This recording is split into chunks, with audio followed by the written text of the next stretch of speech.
Dan betul-betul prediksinya E sama dengan MC kuadrat itu more or less akurat ya, memiliki akurasi tinggi. Diterapkan dalam banyak hal. Nah, baru bisa terfalsifikasi. Oh, kalau gitu mekanika klasik ini memang kayaknya ya sudah saatnya untuk beberapa kasus tertentu pensiun gitu. Nah, itu kira-kira ya. Jadi poin pertama tentang Imre Lakatos yang penting itu falsifikasi tetap menjadi dasar, tapi bukan naif. Tapi falsifikasi yang canggih, yang metodik lah. Nah, itu membuat kita itu kalau gampangannya ya, kalau dengan bahasa kaumnya, bahasa kita gitu ya. Kalau mau ngeritik itu jangan asal ngeritik gitu.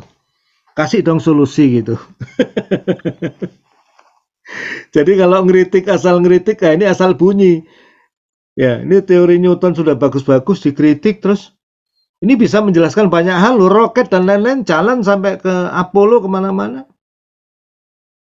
Gerakan tata surya bisa dijelasin terus kita ngeritik begitu saja itu. Itu kayak tabrak lari ya. Nah, jadi nggak apa-apa kita menghasilkan sebuah observasi ya yang memfalsifikasi. Contohnya tadinya saya nggak terlalu paham ya bahwa cryptocurrency trading kita estimasi dengan machine learning itu suatu hal yang kemungkinan pseudoscientific. 1 tahun saya habiskan bersama 3 mahasiswa dan beberapa asisten ya. Asistennya banyak, jago-jago kripto tuh saya undang. Ya, ada berapa itu? Jadi tidak hanya asisten tapi betul-betul orang yang main di trading kripto. Ternyata setelah itu bahwa sejauh yang kita coba, beberapa mesin learning yang kita coba itu ya data yang kita peroleh ya, hasil observasi yang kita peroleh itu memfalsifikasi bahwa itu bisa diprediksi. Jadi saya kalau ada orang bilang, oh ini ada mesin trading tuh ya monggo lah, saya cenderung kurang percaya gitu ya. Ya, apa-apa itu bagus, jadi bisa memfalsifikasi sesuatu itu adalah hal yang bagus. Masalahnya kalau yang kita falsifikasi itu sebuah teori saintifik yang mapan ya.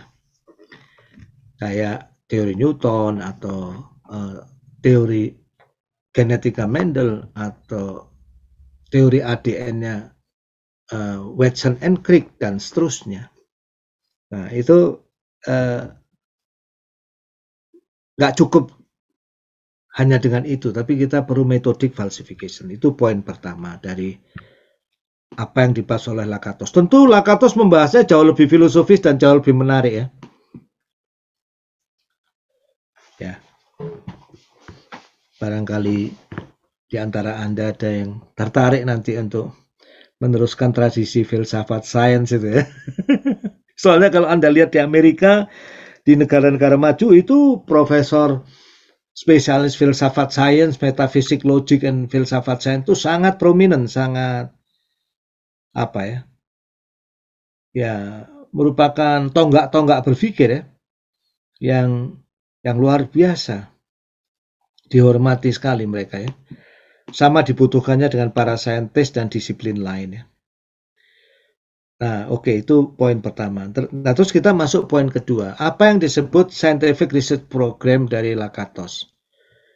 Jadi Lakatos itu mengatakan sebetulnya kita itu sulit ya untuk membayangkan sebuah teori mekanika Newton saja begitu. Itu satu teori. Tapi kalau menurut Lakatos, eksistensi sebuah teori saintifik itu nggak bisa lepas dari sekumpulan teori ya, yang dia sebut Scientific Research Program. Misalnya gini, Scientific Research Program tentang machine learning. Bahwa machine learning itu bisa memprediksi banyak hal. Itu Scientific Research Program. Kalau orang mau mengatakan, wah machine learning itu sebetulnya nggak bisa apa-apa, itu akan susah. Nggak semudah itu kita memfalsifikasi. Anda membuat 1000 machine learning yang terbukti nggak efektif, para ahli machine learning masih ketawa. Kali cara kamu buat machine learning salah kali itu. Nggak begitu itu. Nah, jadi machine learning itu sudah menjadi sebuah scientific research programs. Ya. Nah, itu terdiri dari sederetan atau sekumpulan teori. Kayak control engineering itu juga menjadi sebuah scientific research program. Teorinya banyak banget ya. Saya kebetulan S1, S2, S3 control ya. Ya. Paling nggak tahu ilmu-ilmu dasarnya control itu. Jadi ketika orang mau memfalsifikasi atau membantah teori control, nanti dulu ya. Jangan-jangan yang dia bantah itu yang mana dulu gitu. Tapi kalau meruntuhkan seluruh teori control engineering bahwa itu tidak bermanfaat sama sekali dan salah, nanti dulu kayaknya itu hal yang sangat sulit. Nah, Lakatos mengatakan bahwa dalam setiap scientific research program itu ada hardcore of assumptions. Nah, hardcore of assumption itu dipertahankan para peneliti unfalsified ya. Contohnya kalau hardcore assumption dari control itu misalnya bahwa kebanyakan sistem-sistem dinamika electrical, mechanical ya, itu kita mempunyai peluang untuk mengendalikannya. Itu hardcore ya.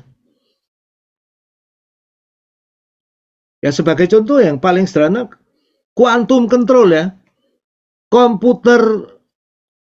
Quantum computing itu nggak akan terwujud tanpa quantum control. Gila banget kalau dipikir. Yang dikontrol itu misalnya spin elektron. Yang dipakai mengontrol quantum control. Quantum itu adalah modern physics dengan bersama Schrödinger. Teori kontrol yang digunakan untuk mengontrolnya itu teori kontrol tradisional. Ya masih kita sebut tradisional. Optimal control misalnya. Pakai Bellman equation. Nah itu namanya hardcore ya. Sampai level kuantum pun kalau diberi kesempatan selama kita masih bisa membuat aktuatornya, insya Allah bisa.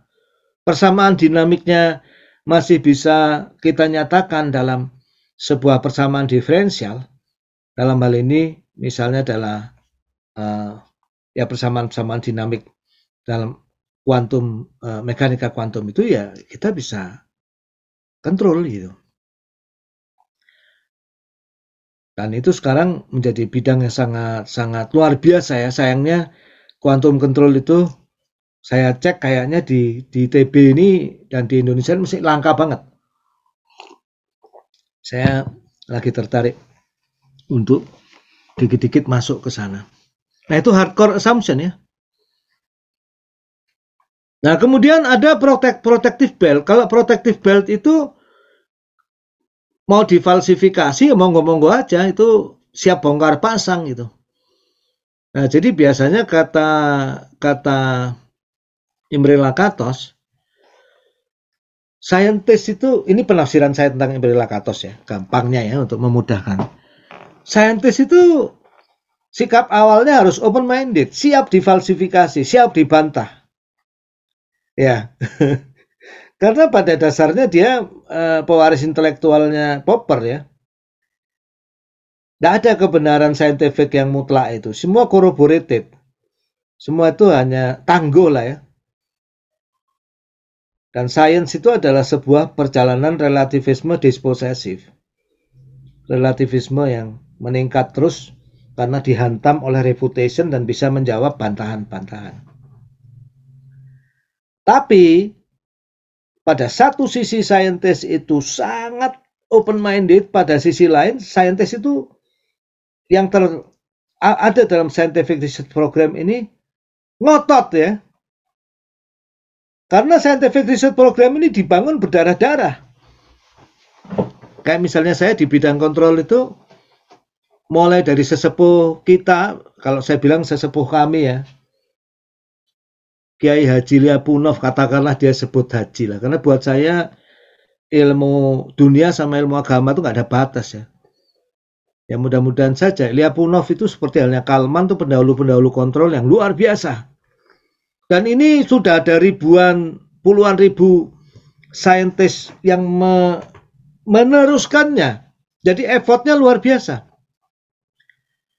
Dan saya tidak bisa melihat, tidak bisa menuduh bahwa effortnya itu semuanya itu egoistik. Tapi kebanyakan suatu effort perjuangan kemanusiaan yang luar biasa. Menurunkan rumus-rumus yang luar biasa dengan lelah yang luar biasa, dan memang bukti-buktinya itu bisa dibuktikan ya secara logik maupun empirik. Jadi kalau mau diruntuhkan dengan mudah, sulit. Tapi kalau mau yang diruntuhkan untuk sebuah koreksi untuk perbaikan, itu saintis sangat open. Jadi mereka bermainnya dalam protective belt. Misalnya, teori kontrol ini nggak efektif kalau modelnya nggak diketahui. Oh ya, oke. Kalau gitu kita coba buat identification, model identification. Yang nggak bisa diturunkan menggunakan fisika atau biologi atau kimia atau hukum alam, coba kita identification. Nah, terus ya, nanti protective beltnya, nanti dikritik lagi, muncul teori lagi, dan seterusnya. Nah, jadi permainannya adalah hardcore assumption, itu dipertahankan, protective belt ini monggo difalsifikasi. Dan oleh karena itu, sebuah teori dalam konteks scientific research program, sebuah scientific research program itu biasanya kokoh, gitu. Kalau betul-betul itu bersifat saintifik, dia kokoh, dia sulit dihantam ya, karena ya dia ini sudah membentuk sebuah sequence of theory gitu. Saya buka diskusi dulu, kayaknya mulai menarik diskusi kita ya.